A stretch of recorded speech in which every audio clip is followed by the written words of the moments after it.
Welcome to Unisavier Tutorials। इस question में दिया हुआ है कि जो कैपेसिटर है उसका आपको दिया हुआ है 5 माइक्रोफैराड कैपेसिटी है उसका, जिस पे चार्ज जो है 20 माइक्रोकुलम का दिया हुआ है और इसको एक डिस्चार्ज किया जा रहा है एक वायर के थ्रू। इस वायर का रेजिस्टेंस जो है वो 5 ओम है।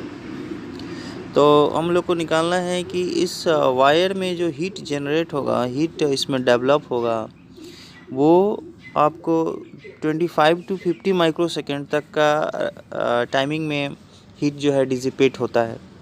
तो हमको ये फाइंड करना होगा कि वो जो हीट डिसिपेट होगा उसका क्या वैल्यू होगा, उसका क्या मैग्नीट्यूड होगा उस हीट का। तो इस क्वेश्चन को हम लोग को सॉल्व करने के लिए पहले ये जानना होगा कि जो उस चार्ज है कैपेसिटर पे जितना चार्ज है वो टी टाइम के बाद उस पे कितना चार्ज बचा रह जाएगा। तो उसके लिए जो हमारे पास फॉर्मूला है Q equal to Q naught E to the power minus T by R C. ये जो है Q equal to Q naught E to the power minus T by R C, इसको हम लोग को डिफ्रेंशिएट करना होगा टाइम के रेस्पेक्ट में, क्योंकि हम लोग जानते हैं D Q by D T जो होता है वो करंट होता है। तो I इक्वल टू हो गया D Q by D T, और D Q by D T करने से हमारे पास जो डिफ्रेंशिएशन के रूप में जो रिजल्ट आ रहा है वो है minus Q naught by R C E to the power minus T by R C. Okay, so यहाँ टोटल करंट जो हमारा आ रहा है डिफ्रेंशिएशन के बाद, चार्ज के डिफ्रेंशिएशन के बाद, वो है I equal to minus Q naught by R C E to the power minus T by R C, ये दिया हुआ है। चलिए, यहाँ तक तो हमने टाइम को फाइंड आउट कर लिया है। अब हमको हीट जो है वो निकालना है, जो हीट डिसिपेट हुआ है T1 टाइम से T2 टाइम तक, उसको फाइंड आउट करना है। तो हम लोग जानते हैं कि जो एनर्जी डिसिपेट होता है U equal to integration T1 to T2 I square R into T. Okay, तो क्लास 10 में भी ये बात है कि हीट जो है equal to I square R into T, I current, R resistance and T time. तो उसी कॉन्सेप्ट को यहाँ भी यूज़ करेंगे, मगर यहाँ इंटीग्रेशन के टर्म में है। So U equal to integration I square R into T, limit जाएगा T1 से T2 तक। चलिए, अब इस आई का वैल्यू को हम लोग सब्स्टिट्यूट कर देंगे जो हमारे पहले वाले इक्वेशन में दिया हुआ है।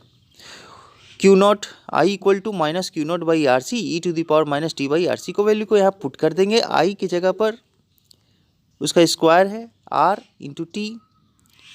तो फाइंड आउट जब हम यहाँ पर करते हैं क्यू, इसका हम आपको इंटीग्रेशन करेंगे, एक्सपोनेंशियल का इंटीग्रेशन हुआ ये, तो जिसका वैल्यू जो है यहाँ पर सॉल्व करने के बाद Q naught square by two C E to the power minus two T1 by R C minus E to the power minus two T2 by R C हो जाता है। ओके, तो ये इक्वेशन नंबर इसको 2 रख लेते हैं।